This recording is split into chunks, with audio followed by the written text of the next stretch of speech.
Assalamualaikum warahmatullahi wabarakatuh.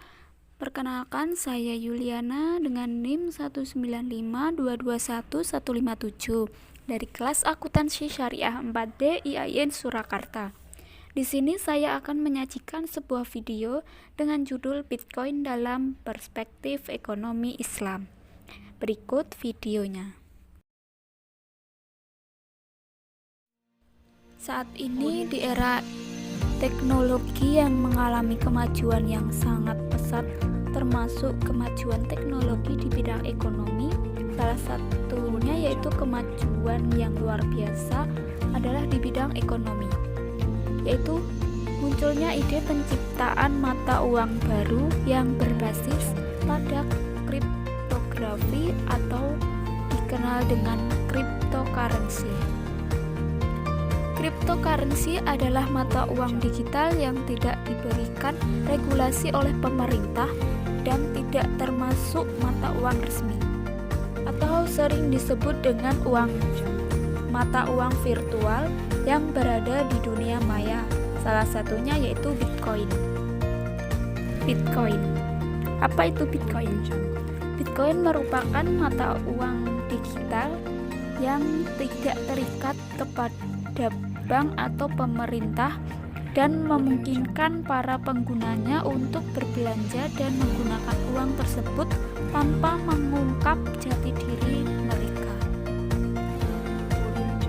Lalu bagaimana munculnya Bitcoin? Bitcoin pertama kali muncul pada tahun 2009, tepatnya pada tanggal 9 Januari 2009, yang diperkenalkan oleh seorang programmer bernama Satoshi Nakamoto. Dari sisi teknis, Bitcoin meluncur karena telah ada teknologi encrypt, peer-to-peer, dan blockchain. D-Money dan Bitgold hanya gagasan, tidak pernah dikembangkan secara utuh. Sebab Bitcoin diluncurkan yaitu karena perekonomian negara-negara maju tumbuh lambat, harga komoditas menurun dan dolar melemah, kepercayaan masyarakat terhadap uang turun, pasar tidak percaya akan sistem konvensional institusi keuangan. Keunggulan dan kelemahan Bitcoin. Keunggulan Bitcoin. Yang pertama, Bitcoin dikatakan aman karena setiap transaksi mata uang diatur oleh algoritma kriptografi sehingga tidak ada celah untuk pemalsuan saldo mata uang. Yang kedua, penggunaan mata uang Bitcoin dapat didistribusikan ke seluruh negara melalui jaringan internet. Yang ketiga, transaksi Bitcoin dapat dilakukan di mana saja dan kapan saja selama memiliki akses internet. Kelemahan Bitcoin. Yang pertama, uang virtual Bitcoin tidak terikat oleh suatu lembaga otoritas dan hukum yang bertanggung jawab. Yang kedua, tidak memiliki nama kepemilikan yang jelas dan bersifat anonimus.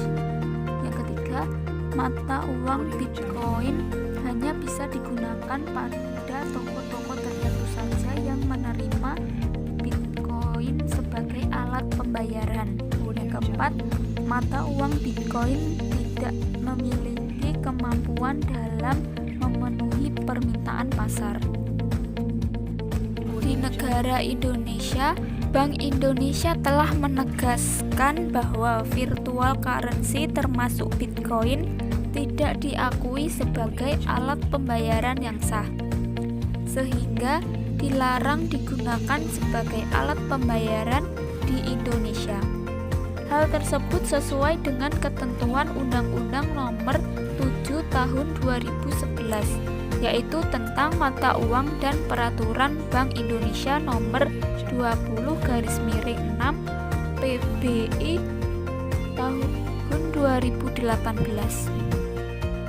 yang menyatakan bahwa mata uang adalah uang yang dikeluarkan oleh negara Indonesia dan setiap transaksi yang mempunyai tujuan pembayaran atau kewajiban lain yang harus dipenuhi dengan uang atau transaksi keuangan lainnya yang dilakukan di Indonesia menggunakan rupiah.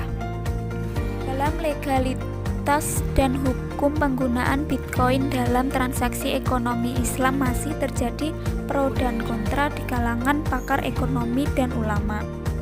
Majelis Ulama Indonesia atau MUI mengatakan bahwa terkait permasalahan Bitcoin sebagai aset untuk investasi cenderung merugikan orang lain, sehingga masih memerlukan pertimbangan dari segi manfaat dan kemudorotannya.